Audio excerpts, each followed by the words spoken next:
Well, damn it, I'm not going to apologize. I already did a whole episode with Steve Allman outlining my misgivings with the NFL, but nonetheless, I love football, and it's been an amazing year for my Seattle Seahawks. And my God, mark my words, talking to you Niners and Ram fans, we're bringing home the Lombardi this year.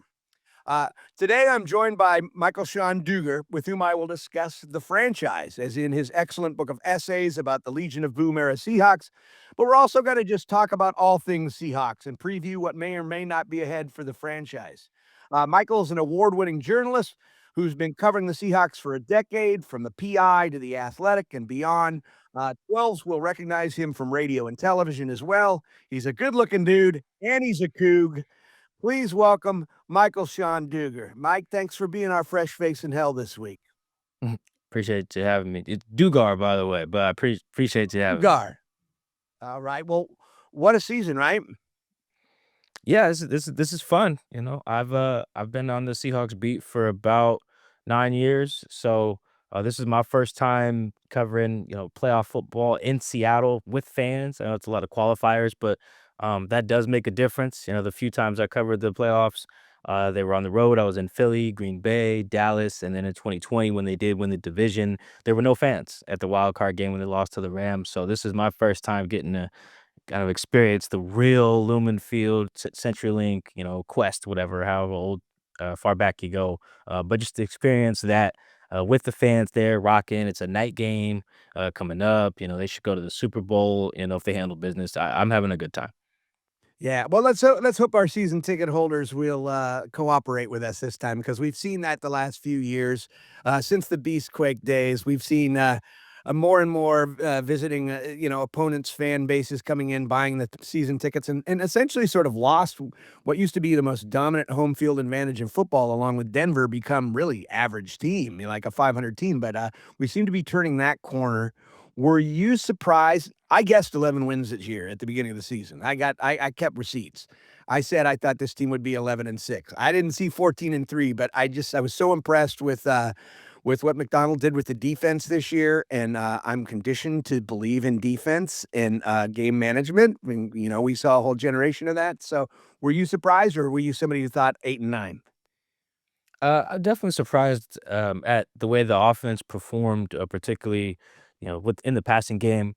I watched a lot of Sam Darnold in Minnesota, and he was fine, but nothing that I thought would, kind of blow my doors off the way he was in the first half of the year. I've always been high on Jackson Smith and Jigba. The first time I ever watched him play or even heard his name was the Rose Bowl, where he had 347 yards. So I've always known he's capable of a big moment, going off in a game where he's the guy. And perhaps if I'd have known the total circumstances, I would have found that game instructive, like in the moment. Jackson went off in that Rose Bowl game because the other two star receivers sat out, to prepare for the draft. So it's very similar to the team moving on from Tyler Lockett and DK and saying, "All right, Jax, you're the guy. Go ahead and roll the ball out." And what do you know? He goes and leads the league in receiving. So like I kind of thought that Jax could do something like this, but wasn't totally sure. But that part has kind of caught me by surprise how well the offense has been. It's a top 10 offense by points per drive. It's not as efficient as you would like. It's actually pretty average offense in terms of efficiency, but overall they score points. One of the highest scoring offenses in the league. This team is the highest scoring team in franchise history. This is year 50. So that's saying something, even with the 17th game. That's really impressive. So yeah, I was surprised by that. I knew the defense would be rock solid. I knew their defense, Denver's defense, and Houston's defense would be among the best in the league. Philly as well would have a good defense. But what Sam has done, what Jackson Smith and Jigba has done, what Clint Kubiak has done calling the plays, has been pretty surprising to me, particularly the first half of the year. Second half, not so much. I kind of saw that coming, but the first half, when they were just blowing teams out in the first half, that was pretty surprising to me. Yeah, that first week, that ugly San Francisco game, I was like, "Okay," because I kind of envisioned something like this possibly happening. What I didn't see, because you can't really see till it happens, is the kumbaya stuff. Like, I didn't know the personalities of this young team as well as I did with the Legion of Boom coming straight out of the draft, and I didn't see Mike McDonald as the sort of same sort of culture builder as Pete. But, like, that's the part that's taken me by surprise is these guys playing with each other, just the way that clubhouse is gelled. Talent-wise, I saw it. I mean, when I look at Smith and Jigma, does he remind you of anybody? Just like a more athletic Doug Baldwin, his get off, his crisp route running, the fact that he can be in the slot, he can beat the zone, he could take the top off of the defense in a way Doug didn't quite do, but, like, he just can do it all, and I look at somebody like Nakua who is amazingly, an ascendant talent and awesome, but I got thinking about it, like, I don't really see Nakua taking the top off of the defense. I see that guy as a zone beater. He just always finds that zone and he kills you, but Smith and Jigma can do it all. Like, last year, he proved he was the best slot receiver in football, now all of a sudden he shows this dynamism we didn't know. I mean, those who'd been paying attention knew it was, the potential was there. Um, but before we just keep going off on this team, which I'm really excited about, I wanted to go back because you had so much experience dealing with sort of the tail end of the Legion of Boom. I'll be honest. After we won the Super Bowl and after the slant route, we'll talk about that later. I didn't see another Super Bowl window really opening for this team for another 10 years or something, maybe. Like a lot of franchise, you get that Super Bowl, and I didn't see us, especially after Pete left.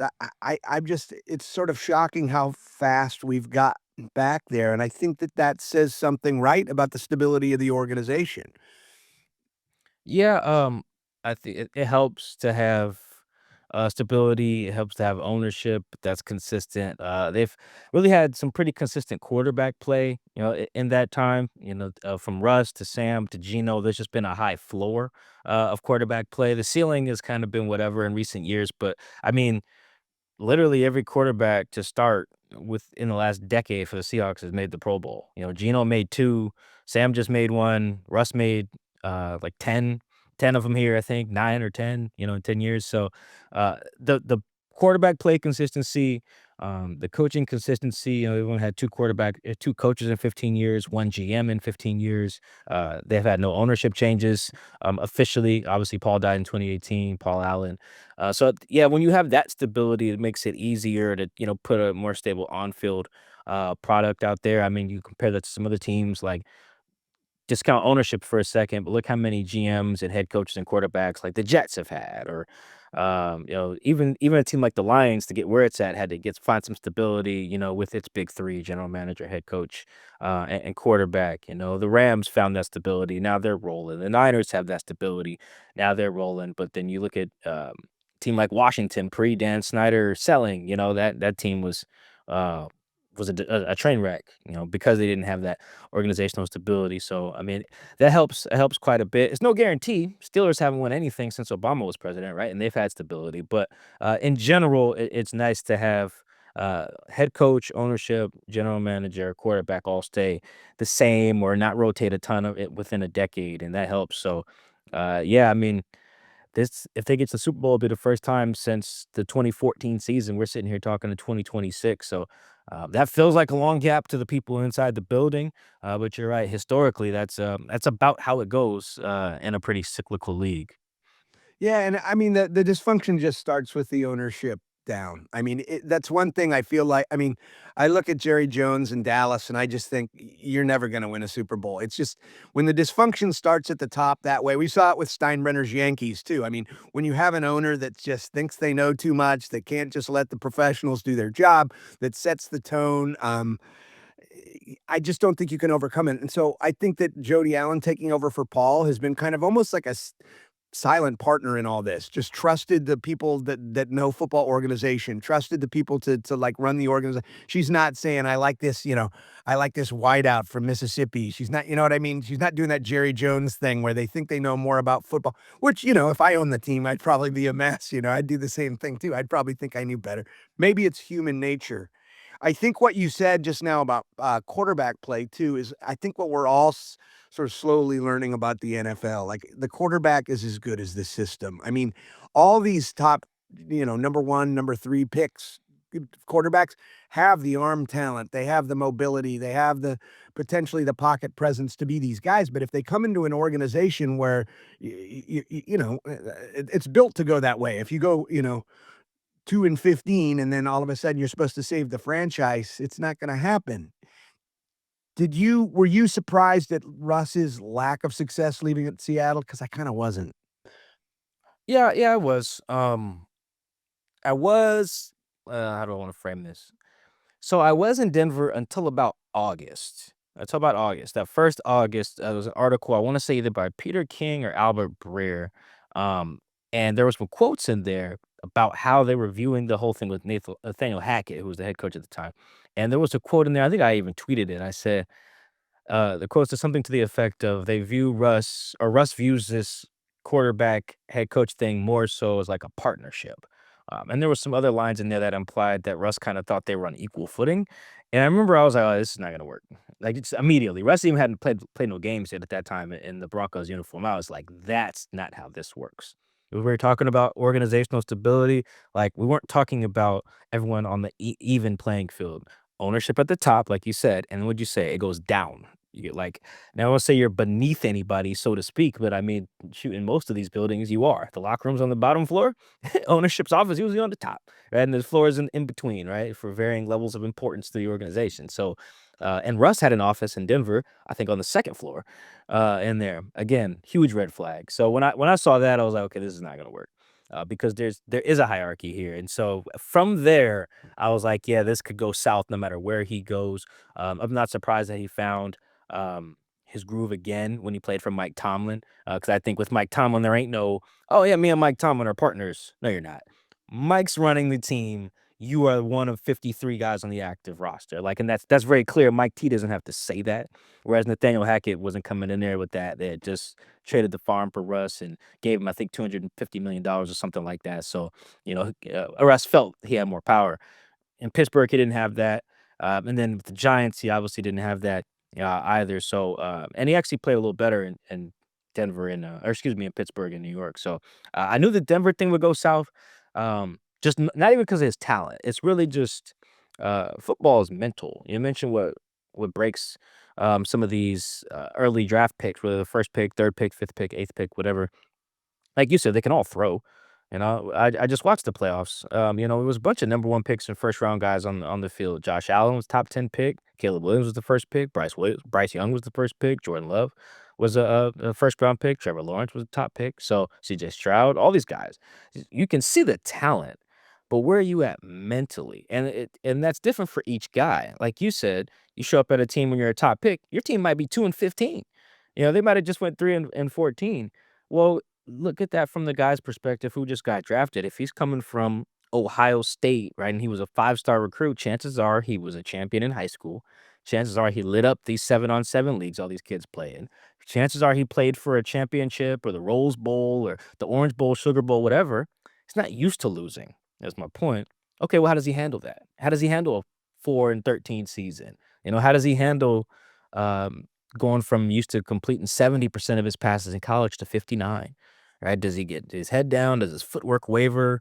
Does his body break down? How does his arm work in the cold? Or whatever. There's all these other parts of it versus is he talented? Is the system good? Half these systems are the same.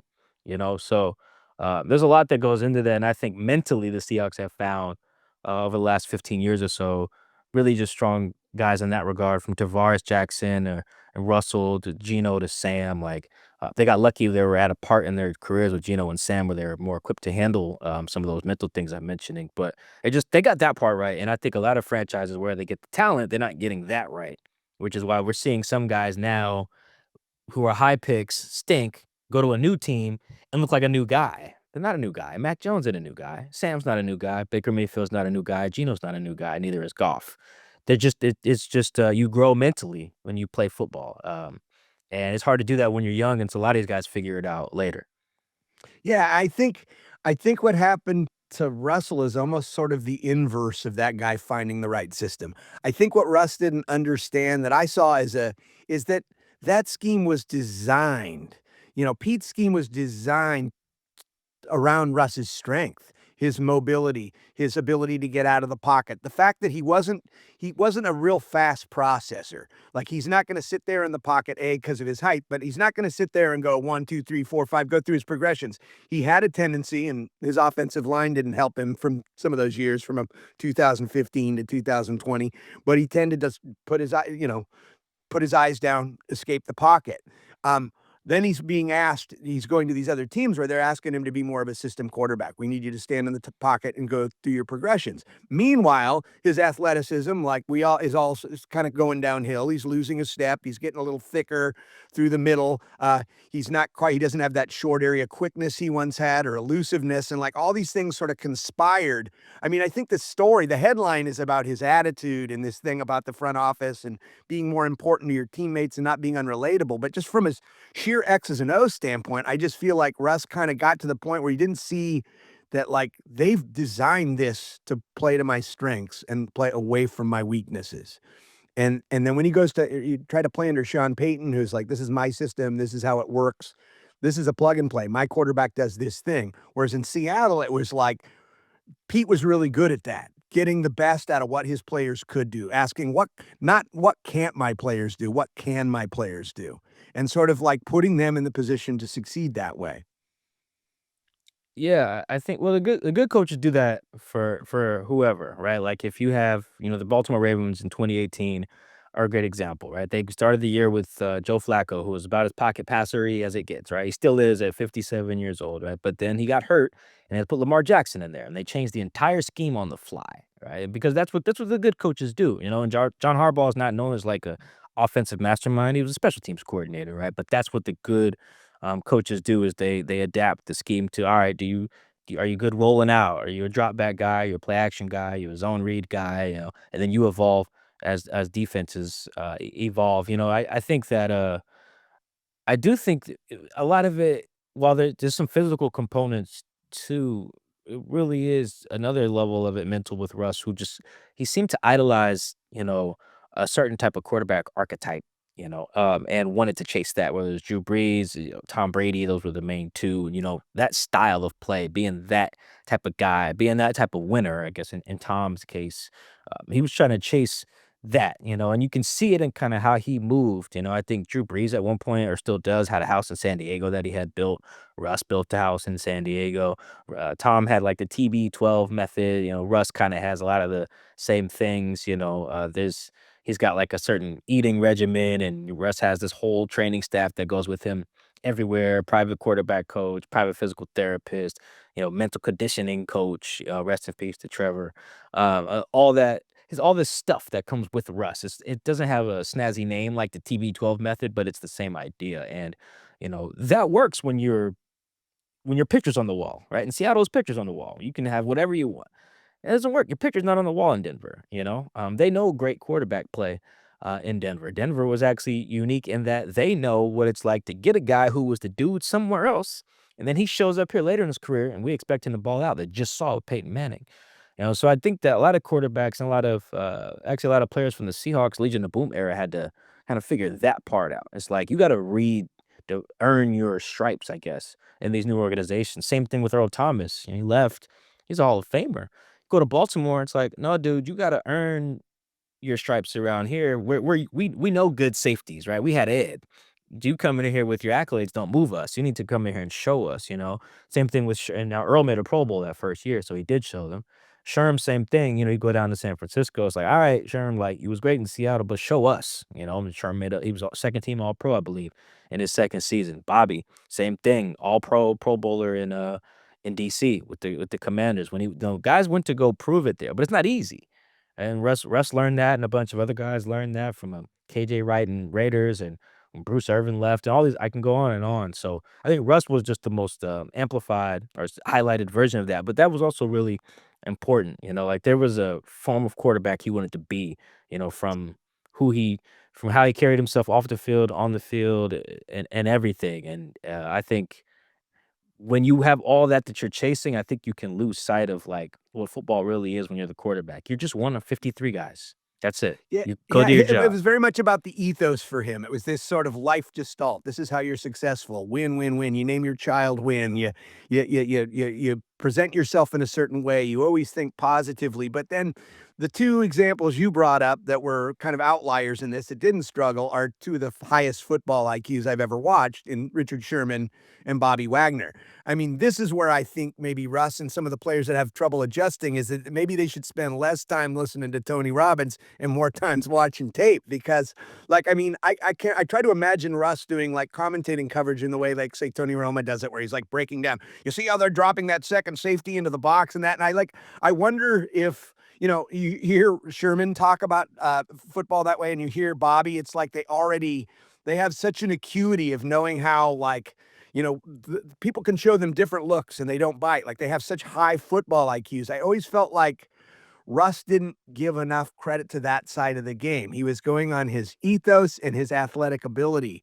And once his athleticism started to tail off a little bit, he didn't really adjust. And it doesn't help. He's not 6'3" like Tom Brady or whatever. You know what I mean? It's hard for him to see over a 6'4" guard. You know what I mean? Sometimes he had to get out of the pocket to see his passing lane in a way that Bo Nix does not have to. But like, I wonder if, I mean, my favorite players are the really smart ones, is I guess what I'm saying. I mean, Sherman is a divisive personality, but man, I love the way the guy talks about football. He's just so smart. And part of that is, I think, starting as a wide receiver. So like understanding schematically, understanding offenses, what a boon that is to his understanding of defenses. Yeah, I mean, I do think Russ is actually very cerebral quarterback. It's just thing about football is it's very similar to boxing. Like you can go in there and have this plan, but there's this physical component that is hard to train for. I'm not Yeah, to say everybody's got Russ a gets plan until they get punched in the face. yeah, not to say Russ's IQ drops when he gets hit, but, like, everything changes when you do start to get hit, and Russ used to get hit, a lot. So, I think another good example of this, at least from people I've talked to, is Daniel Jones, actually. Like, they'll tell you, Daniel Jones, you sit him on the board in one of those, like, combine interview setups, you put him in your quarterback room during the week, and he will be like, "Alright, here's our answer to this coverage and this safety rotation and this front," and then he'll go out there and stink. And it's like, well, what happened? We just talked about this all week, and then we get out there and the safety rotates, and you throw a pick, right? It's the application of the football intelligence is what separates the guys. I think a lot of smart football players. I think most quarterbacks are pretty smart. I've talked to Russ about football. I've talked to Russ people around Russ about football. I've talked to his quarterback coach. Like Russ is a pretty smart guy. It's really what changes is like there's just football is so physical, in terms of like, all right, I know that I'm on my third step of my drop. I have to hit, like you said, one, two, three. I got this, then I got the backside dig. If not, I got the check down. Like Russ knows that on every play. Every quarterback knows that generally on every play. But all right, your 3 technique just beat your right guard. Alright, so now what? Now what do you do? Do you stand there and throw it? Do you go to the opposite side of the read? Whatever. Do you take off and run? Which way do you run? Can you run? Are you running with the ball with 2 hands on it? Are you running with the ball 1 hand on it? So it's just all these stuff like they're almost like, military guys where you want them to, like, be programmed to the point where you just trust your training, in the moment, but still don't lose your instincts, right? You still gotta be able to just know how to survive because 'cause they're teaching you that too. And that's tougher for some guys, and whether it's just Russ or, like I said, Daniel Jones is a good example. I think another current example of Matt someone who's Stafford, won. anybody pressure gets to everybody. Look at Stafford. Yeah. I mean, that guy throws a lot of ugly picks when he's pressured. We saw Sam and the Jets with the icy ghost thing. I mean, I think that is I just think that's a given. I mean, if you wanna win, that's why you win in the trenches. If you can collapse that pocket and get a pressure and quarterback and take them off the game and make them feel like all of a sudden, instead of 2.5 seconds to process, you got 1.5 seconds to process. I mean, I think that's the key to winning football. I mean, there's not that many great quarterbacks that can do that, and those that can do it are in the Hall of Fame.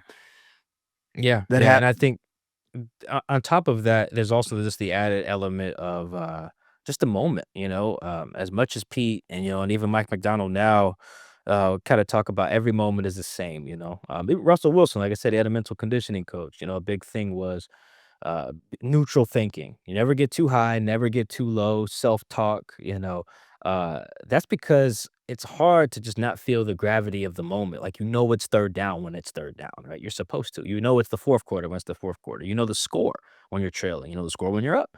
You know that this is a playoff game. You know that this is week two. You're on the road versus at home. There's all these things like, okay, how do you still trust your training? In those moments, how do you still trust your instincts in those moments? That's hard. That's the human element of it too, that for some guys, that gets to them. They could be great. Sam falls in this category where you're just great for 4 months, and then, "All right, we need this is the biggest game of your life. How do you perform?" Some guys handle that really well. I think a good example of someone who's, like, a little shaky, but then usually turns up when it's the biggest game is Jalen Hurts.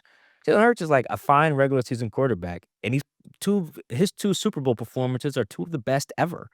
Like, ever. No matter you name a quarterback, they have not balled out in a Super Bowl like Jalen Hurts has in 2 of them, against Andy Reid's, Chiefs, a dynasty, right? But, I've seen Jalen also throw for like a buck 60, in a regular season and look awful, and his receivers get in there and complain, that they're not passing the ball well enough, right? But Jalen's mentally wired pretty well so that, all right, if it's a big moment, he's just kind of ready, for it, and I think Brock Purdy, I think, is actually pretty similar. Brock is a pretty good playoff player. There's guys like that, but I think you have to train yourself for that too. That takes a callus to build that up as well. It goes back to something I mentioned earlier. Like, did you play in big games in high school? Did you play in the college football playoff or some equivalent? In college or whatever the FCS playoffs. I don't care. Did you do that? Have you played in playoff games before? There's all these things that go into success of football more than can you run, hit, catch, throw, shed a block. And I think as the more I cover football, I'm learning how important all those things are for each individual and the coaches as well. Yeah, and experience is I mean, you gotta have it. I mean, like, how do you recognize that moment without the experience? And that's my hope for Sam is that those last couple of drives, that epic Rams game, the overtime game was just such a great teachable, like, situation for him to get this monkey off his back, you know what I mean? Like, he came up really big in those last few drives, and now I feel like he's gonna have more of a recognition of that moment, and I don't know, I think maybe he earned to trust himself a little bit more. I know the fan base learned to trust him more because of those last few drives, regardless of what happened the first, 3 and a half quarters of the game. Um, so, like, that experience, there's just certain guys that live for that moment. I mean, I think of basketball examples just jump out at me, right? Michael Jordan, Larry Bird, the guys that live for that moment. Like, I want there to be 1 second on the clock and I want the basketball and I have no doubt I'm going to make this shot. I don't think you can necessarily with all the life coaching, all the neutral thinking, you can help create that environment, but like I almost feel like that's just something that's in you. A little bit. I think it's more that, but it's also your, like you said, experience. You go through it. It's a lot easier. Experience is a great teacher. Probably one of the best.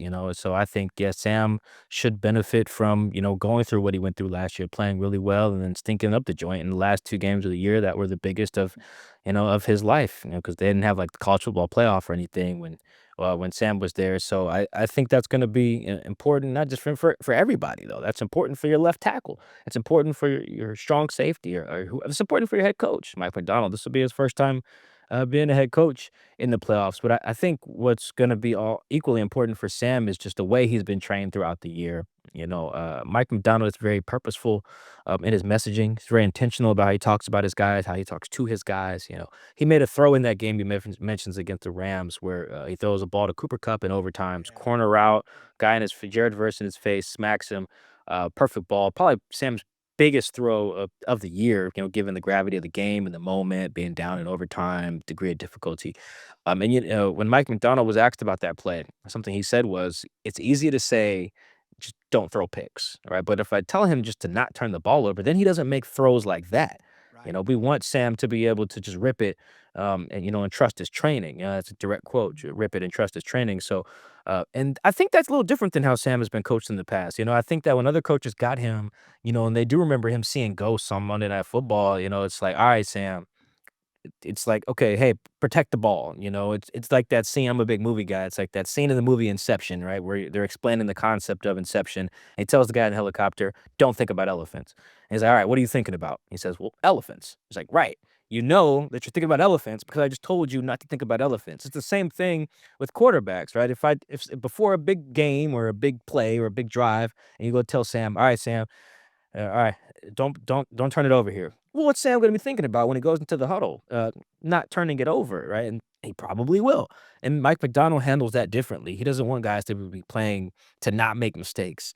He's like, "I want the training to be so good and I want the consistency of our approach to be so sound that when you go out there, you're just ripping it and you're being you. You're not worried about failing. You're worried about just being the best version of you. Pete Carroll is very similar, just a different route to the same destination. So I think that's big for Sam because he did perform in the past like a guy who was being told not to mess up.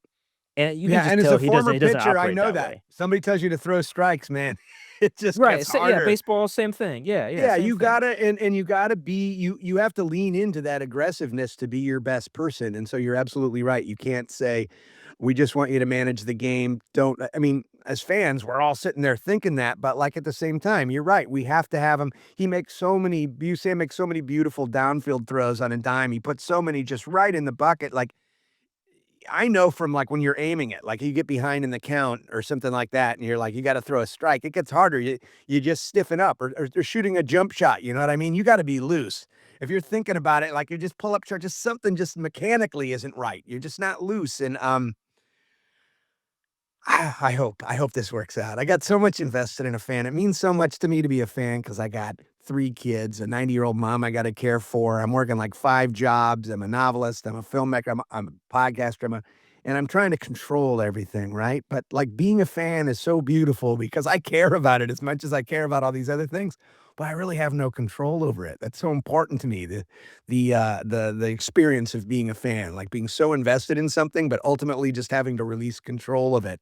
But, like, in our minds, we're just like, I'm still talking to the TV, so I'm going down this list of, personalities from the, that those dominant Seahawks Legion of Boom years, and for me, Marshawn Lynch, God, I love him. He was, to me, he was the offensive tone setter, and I'd say defensively, it was Cam Chancellor, but, like, let's just talk about Marshawn Lynch. I just love him so much. Calling the CMC, what do you call him, little baby snow bunny?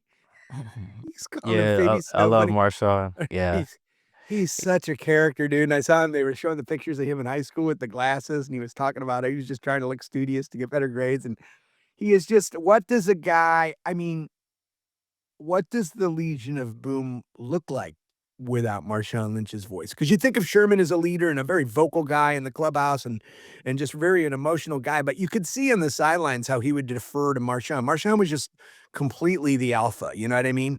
It's weird. Something would change in Richard Sherman's body, like, I just remember them having that conversation, "What are you doing on Thanksgiving?" And, like, Mhm. you know what I'm saying? Like, you could just see everybody sort of deferred to Marshawn. He's just like the alpha in the room. Yeah, I think there was that and an age component as well. Marshawn, I believe, was drafted in like '07 or '08 or something like that. Richard was drafted in 2011, Doug undrafted 2011, Russ 2012, Bobby 2012. So he was a little older than some of these guys as well. So I think that helped. He'd been around the league a little bit. So just naturally, he just has a veteran presence just from that, just being a little older than some of the guys. And then he was very comfortable in the skin he was in, particularly by the time he got to Seattle. Now, a lot of those guys, if they had tried to make the Legion of Boom like in 2008 in Buffalo, I don't know if that would have worked. Particularly from Marshawn's perspective, I just don't know if was he was comfortable with the skin he was in, but not comfortable where his skin was at. He just did not like being in Buffalo. He tried, it just didn't work out. Whereas by the time he had got to Seattle, it did feel like a rebirth of sorts a little bit, and he could really be himself because to get the best version of Marshawn, you have to let him be him, like gold teeth, just sweats, hanging off his ass, like headphones blaring, like your designer backpacks. Like that's him. You gotta let him do that. If you tell him y'all gotta dress a certain way to get on the bus for road games, you're gonna lose him. You gotta tell He's him he so can't have the mute. authentic. Yeah, you can't take that out of him though. And I think that when you talk about setting the tone, his style of play contributed to that, but it was what I'm describing as well, was like culturally, Marshawn just resonated with a lot of those guys, because he's almost like a hood hero, like whether you're from Compton or from Seattle or from Dallas or from New York, there's a Marshawn, in your area, and whether he's an artist or an athlete or whatever, he's the neighborhood dope man. Like you just look up to that guy. There's a lot of them, the swag, the aura. And in a lot of good circumstances, in a lot of neighborhoods, that guy's also a leader. He sets an example, and he gives back to the people. Like you mentioned that Thanksgiving convo, like there's a lot of Marshawns like that who are like, yeah, I'm the gold tooth wearing, swearing, I got the swagger, I got the chains, I got all this, but I'm gonna do on this holiday, I'm gonna go get back to the hood. Like that, there's a it's not a caricature, I wanna say, it's like an archetype of a role model, a specific one that I feel like a lot of guys could resonate with. And then you talk about like the on-field stuff. Then you talk about, okay, I'm ready to run through somebody's face, but I think it started with his authenticity and his like, philanthropy, for lack of a better word. Like, Marshawn was himself, and being himself meant giving back and pouring into others. So, you couldn't help but, if you were in his orbit, give back to him as well, whether that was physically, like, in the community with him, like, go giving out turkeys, like Sherm was talking about, or just, like, making sure you crack that safety on this inside zone play or whatever it was. Like, I think Marshawn did indeed set the tone for the entire team because of who he was and how he played. And he's so loyal and he's so grateful for having found what he found. I mean, he is just like bleeds green and blue in a way. You see him giving Sherman shit about like the 49er thing. Like Sherman will do his podcast and one day he's got a Niners cap on, the next day the Marshawn's having none of that. Like, I also feel like he's just so authentic and he has such strong character that, like, you could put him in a room with a bunch of foreign European dignitaries and he would do just fine. You could put him anywhere. He's just a force of nature. He is I just think he's like the whole package and it's all completely authentic. You know what I mean? People try to, like we talked about Russ. Russ tried to he tried to curate his, he tried to sort of curate the way he presented himself as a winner, and he was very you could kind of feel a little bit of the insecurity there. Like with Marshawn Lynch, he just like eating Skittles and just like just straight shooting all the way. And like I mean, it wins over I think like any audience. I mean, I think it's just such a lesson to me. It's like not don't pretend, just be yourself. Yeah, when I do think it's a tricky thing about Russ, whereas you're right, the contrast between the two was obvious, and I think that caused friction ultimately in the locker room because there was this juxtaposition between this guy who was perceived to be the most authentic guy any of them had ever been around versus this inauthentic guy, at least perceived to be. Whereas I think Russ was being himself. I think being himself was that kind of like move like a politician attitude. He was doing press conferences when he was like 6 and 7 with his dad. Like he was bred to be a quarterback. When you really dig into Russ's like background, you kind of see that he wasn't actually being phony, he was just being who he was trained to be. And that's a lot of us. A lot of us are what our parents taught us to be. They just usually don't teach you to be like a quarterback, but there are some people who grow up in politics and they are bred to basically be a sentient press release, when they're out in public. And it's kind of what Russ was, but just guys just didn't rock with that. And I think paired with the authenticity of Marshawn, I think that it really just, stood out. With Marshawn, it was just this love of others, too, though they felt that he loved them, that he would do something for them. I got all these examples in my book of, I have all these chapters about Marshawn called something mode, beast mode, whatever mode. I have one called benevolent mode, where he just does good for others, whether it's something formal, informal, spontaneous, like whether it's, disobeying team rules to stay in Dallas at the hospital with Ricardo Lockett after he broke his neck. There's just all these examples, and that meant something to them.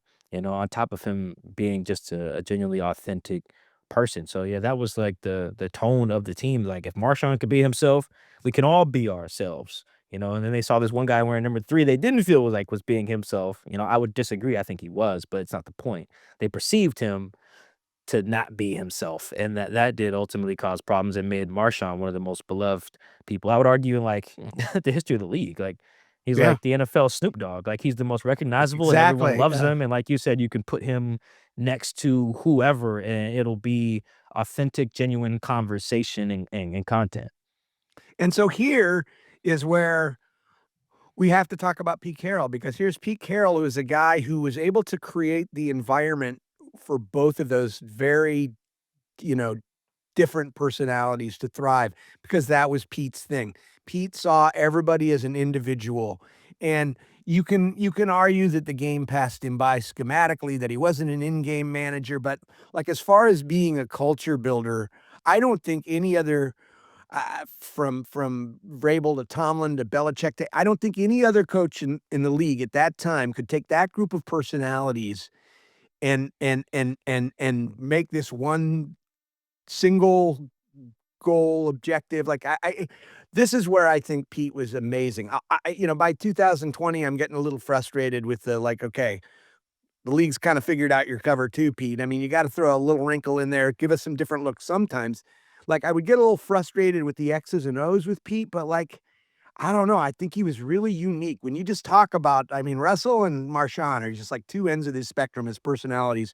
And here's a guy that managed all these guys. Then you throw in, Earl Thomas and Richard Sherman and Luke Wilson and like all these like oddball personalities. And like they always felt seen. That's what I think Pete did was make people feel seen. Now, I don't know that Mike McDonald has the same interpersonal skills. Like when you just listen to him talk or whatever, and Pete's like playing hip hop at the practice, and Mike McDonald's like, "There's some really great faith music out there. I'm mostly listening to gospel." Like he doesn't have that sort of like I can hang with the crew and like I see everybody. He's more. I don't think he has the same interpersonal intelligence, or at least it doesn't manifest itself in the same way as Pete Carroll, but Pete's just gotten so beat up over the years, and he had a terrible year in the Raiders, and they let him go. I just wanna give the guy some love for just being, again, an authentic guy that could take all these personalities and bring out the best in them. Yeah, I think, Mike doesn't have the same charisma as Pete, but the idea is the same of just, like, letting guys kinda be them, and now, honestly, now Mike's coaching more of the, like, NIL era kids, and you basically just gotta let these kids kinda do whatever and, yeah, tell them avoid distractions and some social media guidelines for your team, but generally, it's like, "Hey, these kids are they're gonna be on TikTok, Mike," and then what you can really do about that, all you can mostly control is what happens when they're in the building and tell them to stay off the police scanner, but I think where Pete really stands out is the time he was doing that, like, when he showed up in 2010, it was a lot more militaristic, I should say, in the NFL. This idea of playing basketball at practice and having music play and having like celebrity guests who have nothing to do with the Seahawks. Like, why is Condoleezza Rice here? Right? Like Pete's like, because I want her here. I want her to talk to you guys. I feel like you could learn something, from her. He had at least one president show up, I believe, at practice. There was this was not a thing in 2010. This was still like we were in the era of like, all right, practice is dead silent. Y- Wear some headphones if you want to play some music, pregame. When we go on the road, we're wearing like coats and ties and stuff. Remember Ron Rivera like benched Cam Newton for not having the right attire for the road game in Seattle. Like that, we were in that kind of mode where so many coaches had come up and their ethos was like, ah, you do this job or I'll find someone who can do it. If you Yeah, can't do it Bill right. Belichick. Yeah, and when Pete kinda came in there, I was like, "Alright," it's like we were talking about earlier with quarterbacks. "Here's the thing you do well. I like that thing. It fits what I wanna do with my team, so I'm gonna accentuate that strength that you have the best of my ability, however we need to do that." And that was not the thing, he coached positivity, like, "Go out there and just let it go," like we were talking about Sam, "and we'll fix the mistakes later. I just want you to play free." Pete played young guys. He played rookies. That's why him and John got along, John Snyder got along early. Most veteran head coaches are like, "I don't wanna play these young guys. It's gonna cost me some games. I don't wanna play a bunch of rookies." Pete was like, "No, let's roll them out there. Let's let them play free, rip it, and then we'll fix whatever's wrong, so by the time we get to January, December, they're not rookies anymore. They've made the mistakes. They've blown the coverage. They missed a tackle. They ran the wrong route." And I think that was all new at the time. So now fast forward, Pete was a trendsetter in that way, and everybody got ping pong in their locker room or doing pranks and stuff, and they're calling in this hypnotist guy. There's all these things, those fun stuff. They're canceling practice to go to Top Golf or whatever. This was like Pete set the tone for a lot of this. He did a lot of it at USC, and a lot of people didn't think it would work in college, or excuse me, in the NFL. And it has, and it's laid the blueprint. Now everybody listening to rap music and everybody's like doing pranks, on their teams and all this stuff that Pete has, set the tone for. I think that should be it is part of his legacy, he also introduced some safe tackling methods that the NFL borrowed too, from an on-field standpoint, but just culturally, I think that's Pete Carroll's legacy as much as any winning. It's like he almost like unlocked like this player friendly world, and not everybody's doing it, right? There are still Matt Patricias of the world, and things like that. Brian Flores had a hard time resonating with some of his guys in Miami. It's like not everybody's doing it, but you see it in a lot of some of these other coaches, whether they're young or old. I see it in like a Dan Campbell, for instance. Like, he Yeah. understands. I let my guys be my guys and let them know Imma love up on them. You even see a Mike Tomlin kinda. I know he's the same era as Pete, but you could see it, especially when they run He's a Hard little Knocks more recently. stoic in his, manifestation of that, but it's there. I mean, I players Yeah. love playing for Tomlin. He's one of my favorite coaches. I feel like and also, on the field, at that point, Pete was also a forward thinker. But in the 10 years of his tenure, 7 to 12 years, whatever, how many years of his tenure, we saw the game start to change around him. But remember, he was changing the game. I mean, long cornerbacks that run 4.4s are now ubiquitous in the NFL. You know what I mean? That wasn't a thing when he came into the league. You had 5'10", 5'11" guys. Your corners, and the cover two. Not everybody was dropping two deep safeties back then. Pete was actually sort of leading the way at that point, kind of focusing on defense in a way nobody was. And then the league, it's a copycat league. It seems like everybody started to catch up. But then at some point, you know, enter McVay and Shanahan and these guys that were a little more schematically complex and a little more playing like this idea of the illusion of complexity, which is like the antithesis of like the cover two, which is like vanilla. This is what we're going to play. We just have the personnel and we play like a net. Beat us. Now we're looking at a philosophy of the NFL that's completely different. We have four different we have our base defense, but there's actually four different looks that we can come out of this set. So like the opposition's always got to be thinking which one. Whereas Pete is just saying, here are, I got two deep safeties. I got these guys here. I got my linebackers. Beat us. And that was what was hard to watch for me because I never stopped loving Pete as a coach, but his inability or his stubbornness that just started to feel like after a while to not make any adjustments. I had the same problem with George Karl in those great Sonic years that we never got a championship, but we should have in the mid 90s because George Karl would not. He would play that damn trapping defense. And every time we got into in a series, like a 5 or 7 game series, the teams would make adjustment and we'd just be sitting there going, George, man, just play a little man, show him a different look now and then. We'd lose these games by 3 points if you had just made some adjustments. This is just a couch fan. How do you feel about that? Did you have any of that frustration with Pete? Are you finding it refreshing that McDonald is sort of an antidote to the McVays and the Shanahans?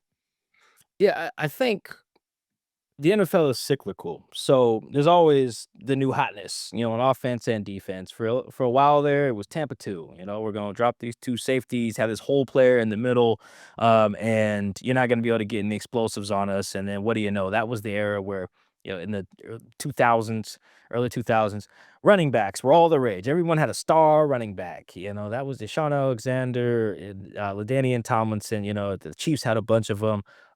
Chris Johnson, whatever. There was like running backs with Marshall Falks, Edgerrin Priest James. Holmes, yeah. Yeah, Priest Holmes. Yeah, like that. They were running backs for the stars. Well, why were they the stars? Why were they putting up these numbers? Because everyone was essentially running shell defense and shell coverage, right? Okay, well, what did Pete do? He changed the math. All right, let's play cover three, which is the best coverage that there is in football to me. It's like, all right, do we have the talent to do that? Yes. In 2010, he was like, all right, I want to play more physical on the perimeter. How can we do that? Well, what do you know? They went and got big corners. All right. So now everyone's getting big corners after that worked. Go look at the Super Bowl team that Denver got its ass kicked, and then go look at the adjustments they made. They go kick ass in 2015, right? They got more physical on their defense in particular to do that. So I think it's cyclical. Pete just was on the first wave of the new cycle. And he's played every type of defense, but I think that helped him with the cover three thing. And he had the talent to do it as well. To run a cover three, you really just need dogs at a bunch of Yeah, different and you need a positions. guy like Earl Thomas that can just he was a very rare talent playing center field like that could get sideline to sideline. There wasn't a lot of I don't remember watching very many safeties that were that rangy. Yeah, it was yeah, so having Earl was very helpful. And then um he tried to evolve, but I mean, it's harder when you're reacting to the evolution, because the next evolution was Vic Fangio. and then the split safety kinda looks, and then that was where you saw guys like Brandon Staley, take on that. The Bears defenses were good with Vic, Fangio. They shut down, that Sean McVay offense in 2018, and then, Bill Belichick copied that same, like, idea, and which is why they only scored 3 points, the Rams did in the Super Bowl that they lost, so now we're in the Vic Fangio too high world. Okay, then everyone's trying to catch up to that. Multiple teams hired Vic, after he got fired as a head coach. The Dolphins tried that. Now he's with the Eagles, and they just won a Super Bowl with him. And then Mike McDonald, I think what he's benefiting from is just being on the front of the next cycle, which is this, what you're describing is like this multiplicity. It's like, all right, you don't know what the hell we're running. Like, we obviously have our base defense, but we might be in cover 4, cover 6, cover 8, cover 9, cover 7, cover 1, cover 0, whatever. We can get to everything. And we'll get to it after the snap. Your quarterback doesn't know what's going on. There are multiple ways it's going to get, though. I just watched the Houston Texans defense, which was the number 2 scoring defense behind Seattle. They don't disguise anything. They don't run any D-line No, stunts. yeah, you're They right. don't do They just nothing. line it They up. they just line up. They play in cover 4, cover 3, or some robber, and you got to go stop it, or you got to go score, and no one can. Right?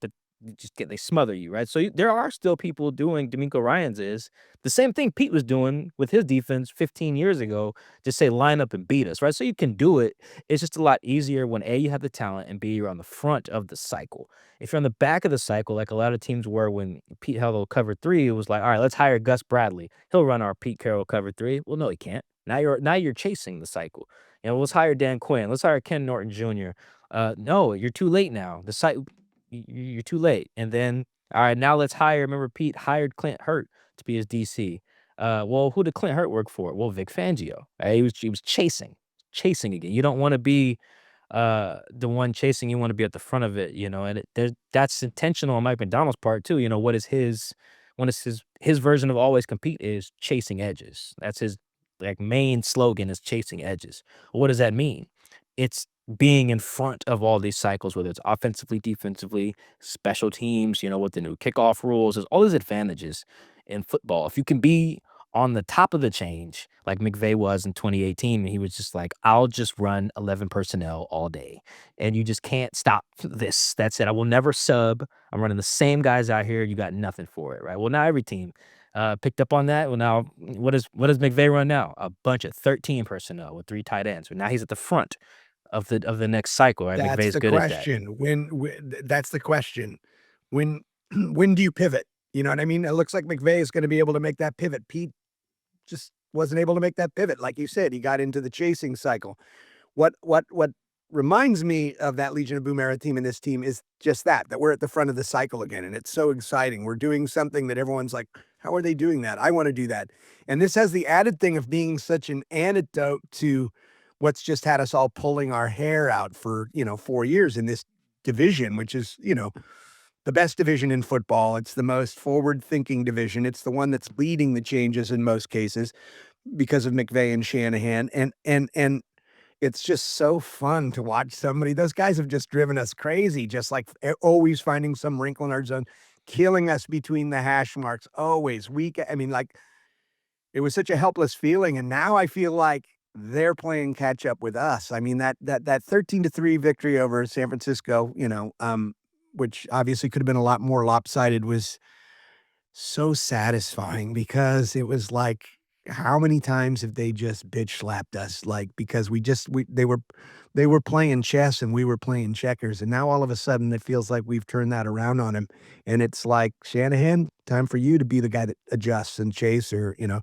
you bring up a great point about, McVay's changed up his personnel and stuff like that to try to give different looks. It'll be interesting to see, the changes Shanahan makes to try to adjust because I just think this division is so much stronger than any other division in football, and it's because of those 3 people. Yeah, the NFC West is what the NFC North thinks it is, right? Like in terms of like the quality of the division, the toughness.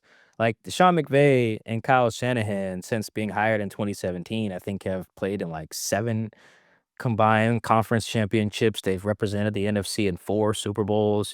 They won the one when the Rams did. Like this is the division. This is the premier division.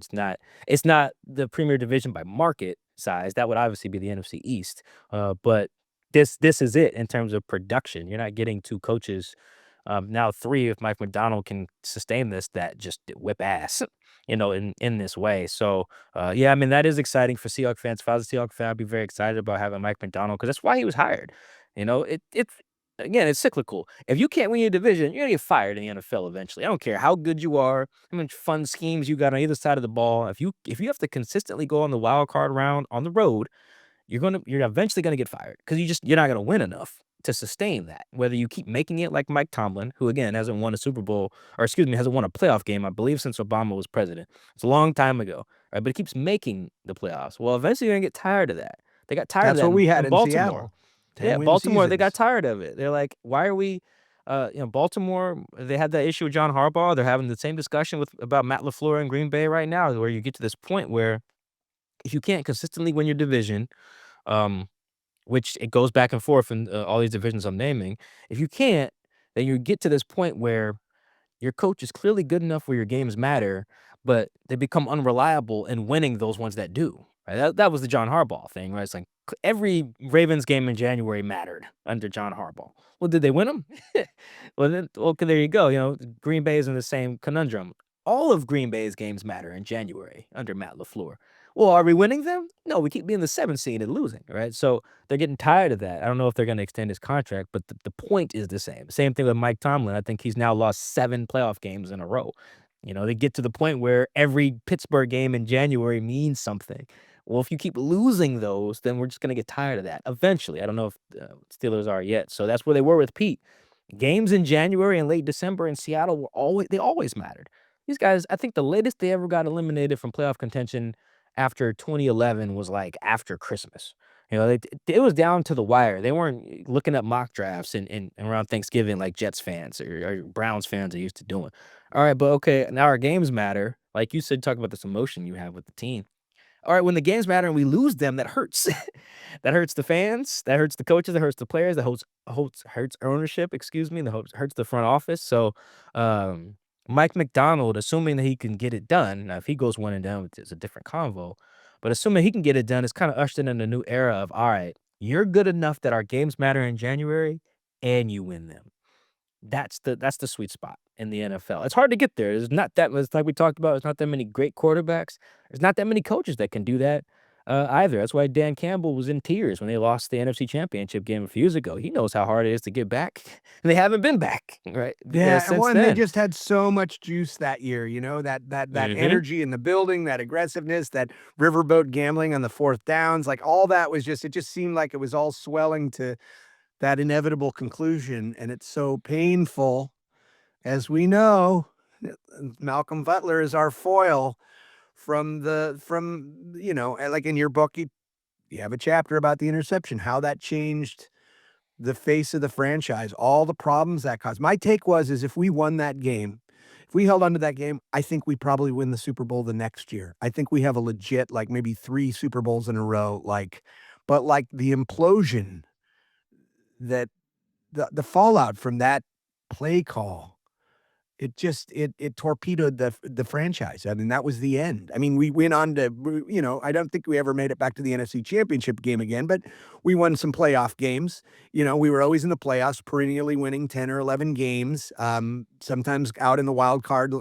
But like it provides such an interesting. I'm a story guy. I'm a novelist, so like sometimes this great drama turns on like a book like Lord Jim, Conrad, like the captain of the ship makes one decision, and then the whole story, the fallout of the whole story, everything comes back around to that one decision. And that interception, man, how did that set the franchise back?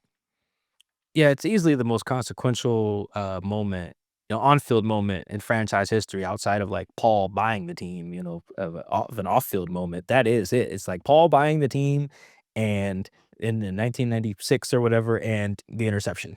That's it. Those are the 2, biggest moments, transactions, whatever I would say, in franchise history, maybe the birth of the team, I guess. But yeah, that on-field moment, it just fractured faith.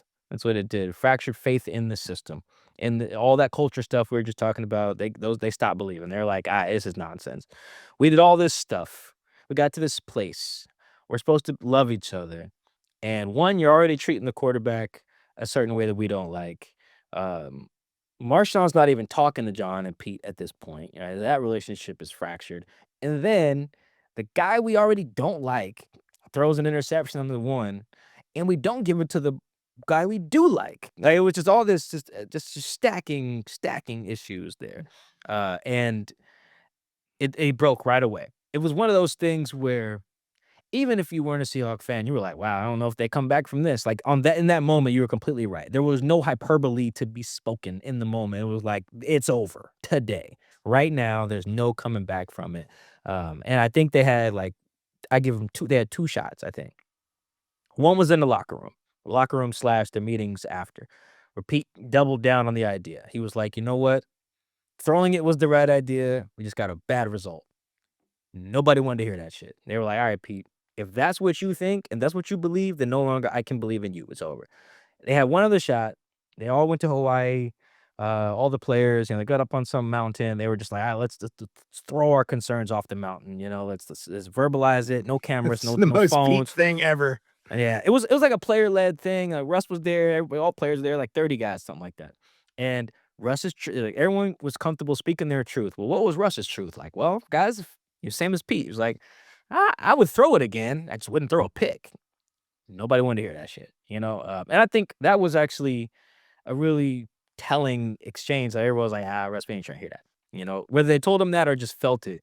And because they were there to be able to share their truth. Here Russ was being authentic again.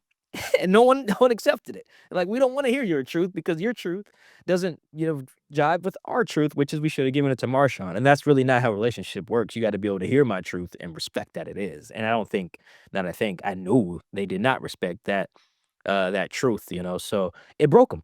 No one believed in the stuff anymore, the rah-rah the speeches and the stuff on the walls and the gum chewing, and, like, they like Pete. Those guys love Pete still, but in that moment they stopped believing and it just eroded. I would talk to guys who showed up in 2017 and 2018 and be like, "Dog, they still talk about that Super Bowl." Like, still, like, I wouldn't even hear it. I'm hearing about it. Guys would tell me that in 2019, 2020, It haunts the building. Yeah. It's in there Yeah. just as long as you got that wall with all the Seahawks greats on there. In that building with that is the shame and all the fallout from that.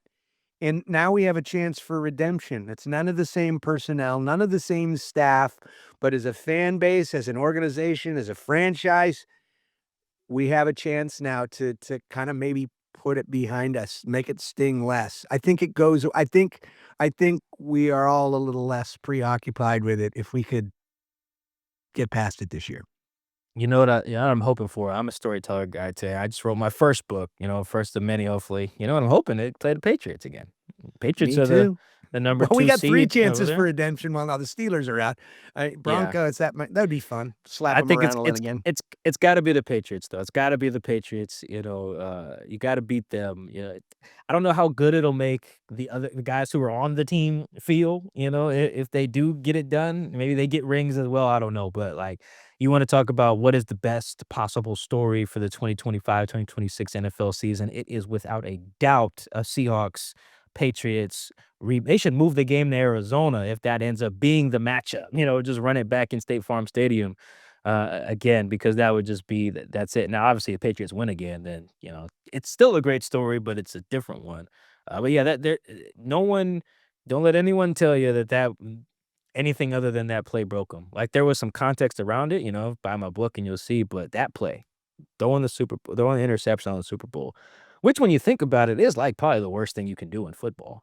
Maybe other than fumbling, I guess, throwing an interception on the 1-yard line is just, on a play you've never ran to a guy that is not even like your top 4 receivers. It was just all this bad juju, bad energy. It really broke them. There are guys who still think that Gerald Bevel called that play because he didn't want Marshawn to win MVP. Well, Like, yeah, guys that's just guys still think ridiculous. that. Yeah, guys That's still think it ridiculous. Well, though. they were stacking the box, and Marshawn, had a couple shots at it down there in the red zone, and I'm okay. And you know how much I love Marshawn. I'm okay that they didn't hand the ball to Marshawn, but I just a slant on the 1-yard line is just not to me, that's just such a counterintuitive play because you got the defense all bunched up there. There's just not room.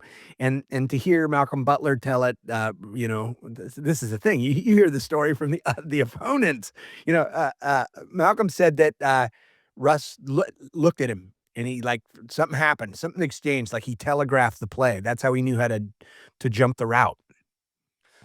Yeah, I mean, they had Brandon Browner on the team too. Brandon Browner, Seahawk. He was involved in the play, and it's just a total, but it's comedy of errors. Really, I mean, the Patriots practiced to that play, which that's the only mystery I really left unsolved, and it didn't have time to dive into in the book because it would required talking to too many people at the Patriots, and I don't have the sources within the time frame allotted. Like I know people up there, but because they practiced that play, they have it on tape practicing that play, and then the Seahawks never ran that play in a game. So it was very fascinating that they knew to spend time of all the plays you could practice, in that 2 weeks you get, they practiced that one, and I Well, think there Malcolm was the picked. scandal about them taping the opponent's practices, It remember? was ve it was yeah, of course, yeah, it was I don't wanna accuse them of anything, I am just legitimately fascinated by them practicing that play because I watched every offensive play from the time they hired Bev, which is, I think, 2011, through that Super Bowl. They ran something close against the Eagles, the year before, Monday Night Football, but not the same play, and definitely not with 2 receivers and not from a stack like that. So I was very curious that they practiced that play. And then obviously when you see it, you can jump on it. But yeah, the Seahawks had never run it in a game. They ran it in practice a ton and it worked. Never ran it in a game. So to know to work on that, that's like my Brian Windhorst. Why would they do that? Fingers in the air moment for me. I'm like, why would they practice that? That's Yeah, why would they fascinating. tape other people's practices? Why would they deflate footballs? How did they win that many Super Bowls? I mean, the Patriots are a great villain in all of this too. Oh man, this has been so much fun. Before we wrap it up, let's just some predictions. I agree with you. I would love to see a Seahawk New England. I kind of think it's going to be Texas. I think Texas is the dark horse. That defense is for real, and I think defense wins football games. I think Texas may surprise some people and end up there. I think, besides the Rams and the 49ers, who on paper are no longer a powerhouse, but, Shanahan's gotta get coach of the year. I mean, like, what he's managed to do with just being that decimated. They got their 6th and 7th string linebackers in there, like, it's been pretty incredible, and, we hate the Niners, but I hate their fans. I don't hate the organization. Their fans are just such assholes, and they would say the same back to us. What do you see in your crystal ball, Mike? I think they should get to the Super Bowl, every time that they've had the number 1 overall seed, and home field advantage they've gotten there. It's only 3 times, small sample, but 3 for 3. So the math checks out. I mean, it's just such an easier path, when you only have to play 2 games at home, no travel, everyone sleeps in their own bed, you got your crowd versus what the Rams and Niners are trying to do, which is go 3 games on the road, starting off cross country. I mean, look at the dogfights that the Niners and Rams were in just to get here. Now you got to get multiple dogfights. That's tough. There's a reason why you usually don't see a team win 3 road games to get to the Super Bowl. I think the last team to do it was Brady's Bucks in 2020, and that was a COVID year. I'm not even sure the stands were full in all 3 of those road games that they played in the playoffs. So it's tough. I think the Seahawks should get to the Super Bowl. I think the wild card of the entire playoffs is Sam Darnold. Like we said, experience is the best teacher, but when do you apply the lesson? Right? Like, is he going to do it this time? Does he need to? Last time he only played in the wild card round. Maybe he plays well in his first playoff game. Does his second playoff game as a Seahawk? Is that another learning experience that he needs to apply in 2027? I don't know. That's the wild card to me because every team in the NFC has every team in the playoffs left has a flaw that can sink their season if exposed at the wrong time. I can go through every team, all 8 remaining.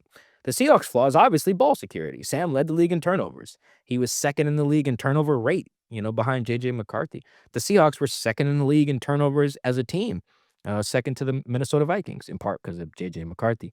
So, all right, can you protect the ball in the playoffs? If the answer is yes, the Seahawks are basically been a flow chart all year. It's like, do you turn it over? No. You won the game. Did you turn it over? Yes. You lost the game. Like it's very simple there how their games go. The overtime win over the Rams notwithstanding, I guess, but I think that's the wild card. Sam Darnold, can you um love with your new nickname that Marshawn gave you, Ginger Cuz, deliver in the postseason and not even be excellent. No one needs Sam Darnold to go out there and be Josh Allen, account for 5 touchdowns and run for some and throw. No. Can you just be you? Just be Sam. Be the Sam from LA in high school who was a great recruit. Be the Sam from USC that was slinging it. Like, can you be that Sam? That's what the playoffs test. We were talking about the mental part of it. That's what they force you to be. Can you be you? Can you just be what got you here? Some guys take it to the next level, right? Their average goes up or their efficiency goes up. That's fine. That was with Mahomes. That's Michael Jordan. That's LeBron James. That's whoever. That's a Mariano Rivera. Whoever. Like, pick the greatest clutch person, right? Nick Tiger Foles. Woods. Yeah, Sometimes there's an aberration, you know? yeah, yeah. Some guys elevate from their baseline. Joe Flacco, Eli Manning, right? That's what they do in the playoffs. I think there's a lot of value in just being you. Can you be the you that got you there? That's the Lamar Jackson thing. He's MVP in the regular season. He's just not him in January. Can Sam be him in January? That's that. If the answer is yes, back to the flow chart, the Seahawks will be holding the trophy up in a few weeks. If not, be more disappointment and I feel like a kind of a quote unquote wasted season a little bit because of how good the team is. Holding the trophy from your lips to God's ears. He is Michael-Shawn Dugar. He's an award-winning journalist. Do go out immediately and buy the franchise, his excellent book of essays about the Legion of Boom era Seattle Seahawks. Mike, we ran like 10 minutes over today. That doesn't always happen. It's been a pleasure to talk to you. I really appreciate you jumping on with me today. Oh, no problem. Thank you for having me. Appreciate it.